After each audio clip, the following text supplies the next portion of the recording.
Hi everyone, so welcome back to my channel. So I am Pooja and I am a law graduate from Calcutta University. So like I said that I'm going to start my channel with the Indian Contract Act. So here I am, and I was not well for some few days and my voice is choked, so you can understand from my voice. So I say that I'm going to start from Indian Contract Act. So let's just discuss the basic concepts of the Indian Contract Act, and let's start with the concept of proposal. So what is a proposal under Indian Contract Act? The term proposal has not been defined, not been explained by the Indian Contract Act. The term proposal is synonymous to the term offer, and offer has been defined and explained by the Indian Contract Act. So, what is an offer? The question might come, what is an offer, or the question might come, what is a proposal? So, proposal and offer are synonymous. Offer has been defined under the Indian Contract Act according to Section 2A of the Indian Contract Act. 2A of the Indian Contract Act, when one person signifies his assent, signifies his willingness to do or abstain from doing an act with the view of obtaining the assent of such other to whom he has expressed his willingness to such offer, he is said to make a proposal. So when suppose for A and B are two parties, when A expresses his willingness to B to do or not to do an act with a view of obtaining the assent of B to such act or abstinence, he is said to make a proposal or offer. He is said to make an offer. Offer is now synonymous to proposal.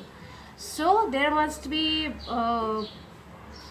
and there must be a willingness to do or not to do an act with a view of obtaining the assent of that other to whom that willingness has been expressed. So that is known as offer. Now section 2b says that what is acceptance? A proposal when made or an offer when made must be accepted by the party to whom it has been made. So what is an acceptance? When that party to whom that willingness has been expressed signifies his assent thereto, he is said to accept an offer, and acceptance of the offer when accepted becomes a promise. So section 2b defines promise. What is promise? If the question comes what is promise, then you have to write the section 2b. When the person to whom the offer has been made signifies his assent thereto, he is said to accept the offer. An offer when accepted makes a promise. So, and now section 2c states that who is a promiser and who is a promisee, or who is a proposer and who is a proposee, who is the offerer and who is the offeree. Offerer, promiser and promisee, offerer, promiser and the proposer are the person who makes the offer, and the offeree, promisee and proposee are the person who accepts the offer. So that's the basic concept of the term proposal, acceptance, and promiser, promisee, and everything. So now let's just come to the basic ingredients of an offer. So what are the basic, how will we understand that it's an offer or it's a proposal and not an invitation to offer? There is a distinction between an offer and an invitation to offer. So how will you understand that this is an offer and this is not an invitation to offer? So the basic requisites of an offer are there must be a purpose of the offer, or there must be a view of the offer. What is the view of the offer? That it must be made with a view of obtaining the assent of the party to whom the offer is made. So there must be a purpose of the offer. Number 2 is there must be at least two parties to that offer, one who is expressing the willingness and the other party who is about to accept the willingness. Now number 3, intention. What is the intention? Intention of the parties. Intention has not been defined in the Indian Contract Act.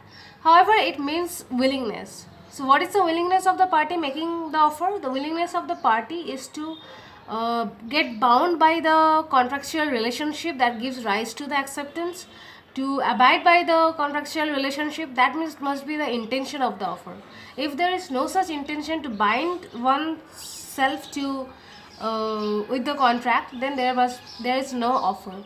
For example, there is a landmark judgment known as Balfour versus Balfour. It was a case between a husband and a wife, whereby the husband promised the wife to pay a monthly allowance with no legal intention to abide by the thing. When the husband failed to pay the monthly allowance, the wife sued the husband, but it was held that as there was no intention to create legal relationship, or as there was no intention to bound by the contract, so there was no offer. So the first thing there must be a purpose of the offer, that is there must be a view. Second must be there must be at least two parties. Third, there should be an intention or willingness to do. My God, I got scared. Willingness. And now number four point ingredient is basic ingredient is that assent of the other party. So like I said, there must be two parties to the offer. One party should be this on this side of the offer, to the other party should be on the other side of the offer. So the party to whom the offer has been made must accent the offer. So if the party does not accept that offer, that does not accept the proposal, then it does not become a promise. Only when the person to whom the offer is made accepts the offer, then it turns to a promise. So there is a legal term known as consensus ad item, or means when two or more persons agree to the same thing in the same sense. The most important part in this legal term is in the same sense. So when two or more persons agree to the same thing in the same sense, they are said to accept the offer, and that gives rise to the contract. Now number 4, terms of the contract, terms of the offer. The terms of the offer must be very definite, not very vague or ambiguous where the terms are not clear.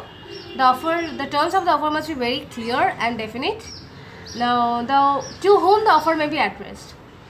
So the offer may be addressed to one particular person, say XYZ, or to the whole world at large.